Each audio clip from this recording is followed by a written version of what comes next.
What if giving everything that you've got didn't mean losing everything else?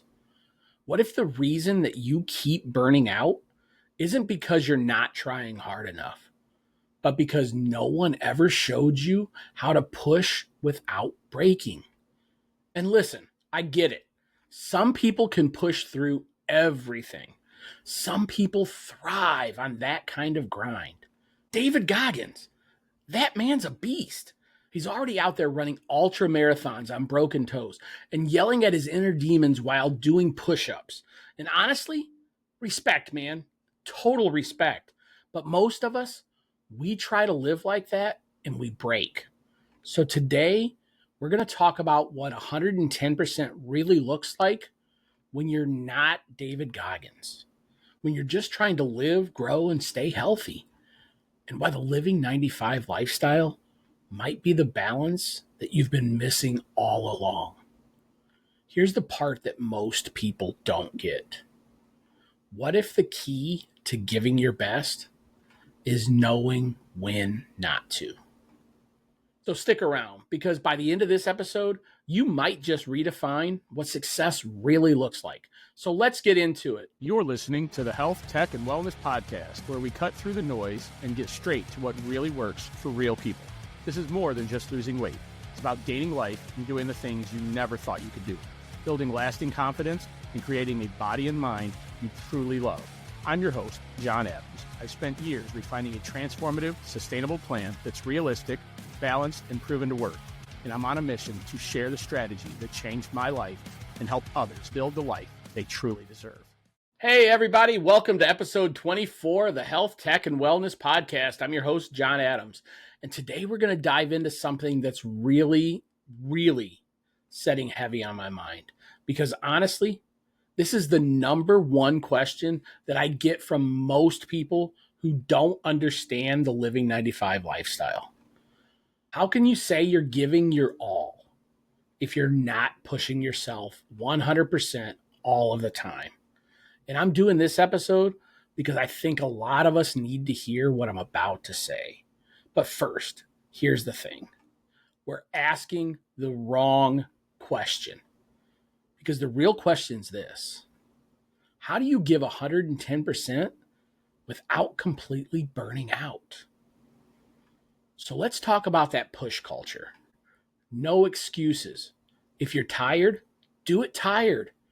Pain is just weakness leaving your body. And I get it. I really do. It sounds motivating in the moment. And yes, there are situations where a push is necessary. But where's the space to breathe? Where's the plan for when life punches you right in the gut? Where's the guidance for when your body says, not today, my friend? Or your mental health says, I need a pause. Where's the roadmap that keeps you from falling off the wagon during that pause? Most programs, they don't build that in. They don't prepare you for the day you can't push. They never answer these simple questions. Question number one, what happens when life hits hard? You're locked in, you're focused, you've been doing everything right. You're meal prepping, you're walking daily, staying on top of all of your habits. And then out of nowhere, life smacks you clear in the face. Maybe it's a medical scare. Maybe it's a family emergency, or just a week where everything seems to break at once. Your schedule, your car, your patience. And suddenly, the routine that felt so manageable now feels almost impossible. This is where most programs completely fall apart because they weren't built with reality in mind. But Living 95 was. It says, today isn't ideal, so what's still possible? What's the one thing that I can hold on to while the rest gets messy? Number two, what do you do when motivation disappears? You wake up and you've got nothing. No spark, no drive. The same plan that felt exciting last week suddenly feels exhausting. And worse, you start beating yourself up for it. What's wrong with me? Why can't I just stick to it? That inner critic gets louder, and the temptation to throw the towel in starts creeping right in. But here's the truth: motivation will disappear. That is 100% guaranteed. The difference is what you do next. Living 95 doesn't rely on hype or hustle. It builds on habits. It asks, what does your plan look like on the low motivation days? Because that's what determines your outcome, not your high energy days. Number 3, how do you maintain momentum without perfection? If you've ever been that all or nothing type, the go hard or go home kind of person, then you know how easy it is to lose momentum that very second that things aren't perfect. You miss one workout and think, well, the week's blown now. You eat off plan one day and suddenly, I'll start over on Monday. But perfection is a trap because Monday comes and that all or nothing momentum, it's gone. And now the momentum you're carrying is that do nothing momentum, the easy momentum. And the momentum that you really need is the kind that lets you keep going through the mess. Living 95 flips that mindset. It says progress isn't about never slipping. It's about how quickly you step back in after you slip. That's the kind of momentum that lasts. And perfection can't give you that. It's not, I'll start over on Monday. It's okay, what can I do to keep moving forward right now? Not perfect, just forward. Living 95 was born out of that gap. I saw it firsthand. Every single diet that I tried, every time that I started strong and slipped up, the answer was always, push harder, John. Try harder. Just want it more, John. You know you can do this. But nobody ever said, let's talk about how to keep going after you slip. Let's build maintenance in from day one. Let's stop starting over and just keep going. That's why Living 95 exists. It's not about lowering the bar. It's about moving the bar somewhere sustainable on the days that you need to. So what does giving 110% look like in Living 95? It's about intention, not perfection. In your health, it's showing up most days at that 110%, giving it all, eating well, moving your body, but leaving space for real life, for flexibility, and for joy. Like having the bun on your hamburger at the 4th of July cookout that's coming up. Not stressing about every calorie, but trusting that one bun doesn't erase your entire progress. In your career, it's bringing passion to your work without letting it define your worth. It's resting without guilt, because rest helps you return stronger. And be completely honest here. How many of you are working through your lunch break? The only time that you're not eating at your desk is when you're at a lunch meeting. But guess what? You're still working then too. That's not high performance. That's exhaustion. In your relationships, it's being present, not perfect. It's showing love on the days you don't feel like your best self. Like when you're wiped after a long day, your patience is completely gone, and your partner says something totally harmless, but you feel yourself getting defensive. And instead of snapping or shutting down, pause, breathe, and ask yourself this: is what I'm feeling actually what they meant? And you respond with care instead of reaction. Because Living 95 isn't about pretending you're always calm or that your relationship is always going to be perfect. It's about pausing long enough to not say something you'll regret. It's the kind of moments that build trust, not just avoiding conflict. It's hard. It's real. And that effort to stay instead of snap, that's living 95. Let me give you two examples of the same exact moment. One with a push hard lens, and the other through the living 95 lens. So here you go. Number one, a mom is trying to meal prep perfectly for her family every week. The push hard culture response. Over preps, she burns out, and by Thursday, she's ordering fast food. Here's the living 95 response. She preps what she can.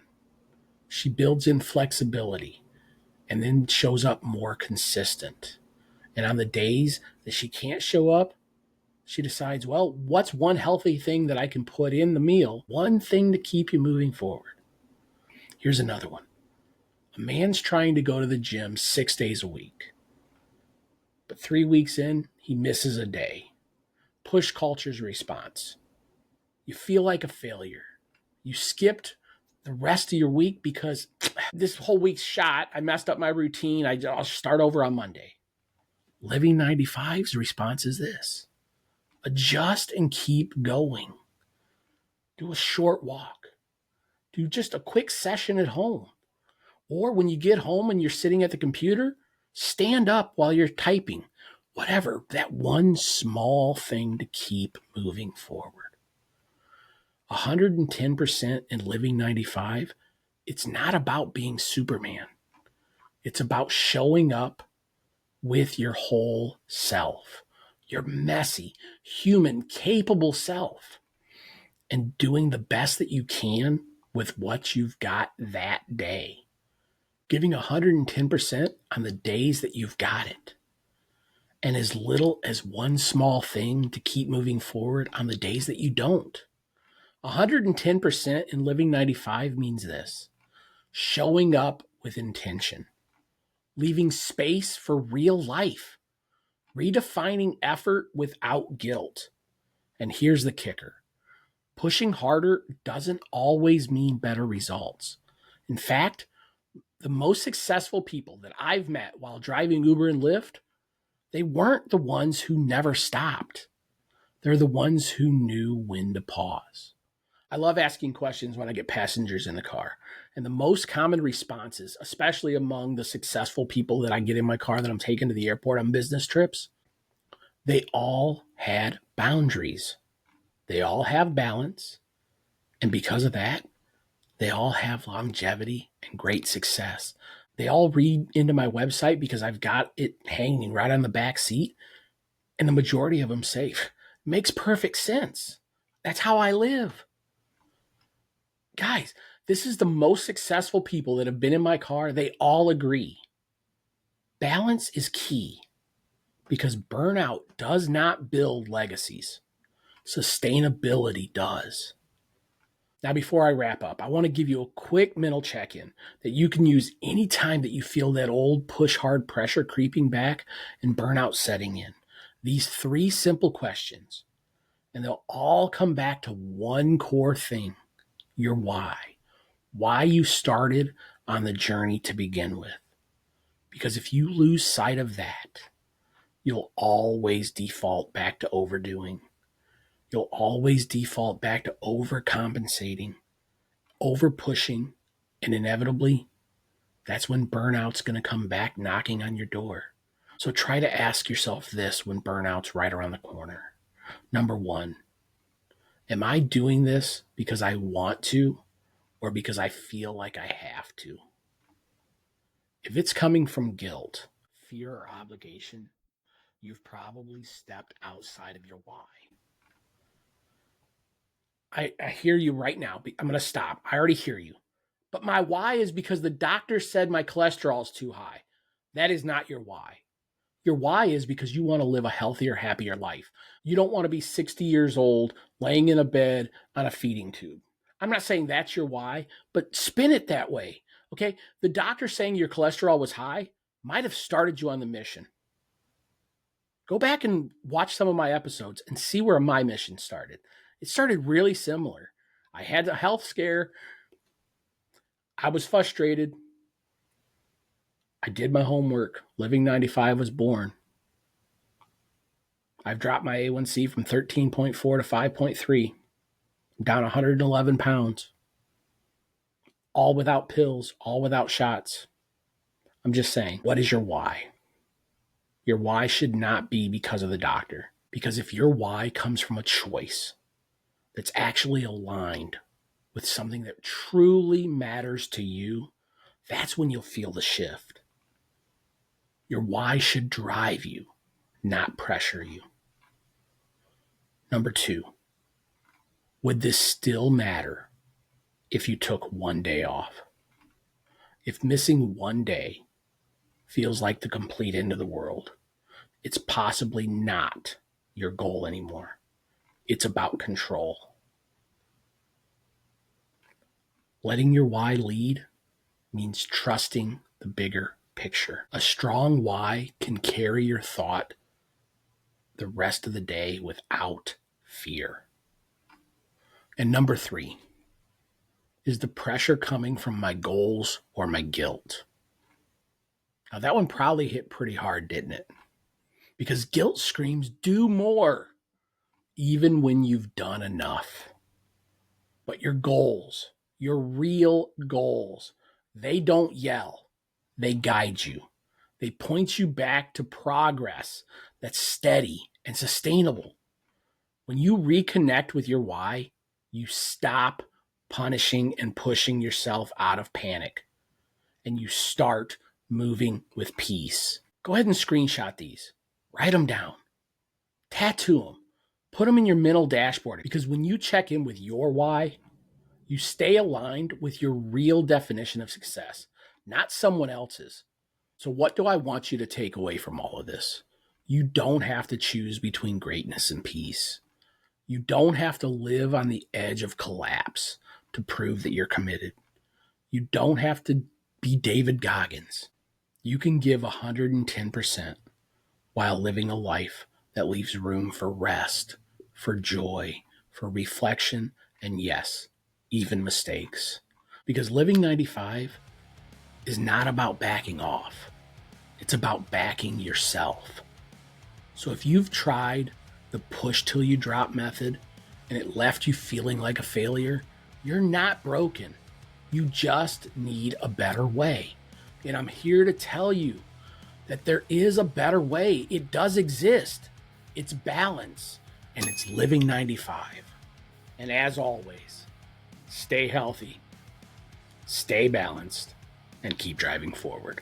I'll see you next time.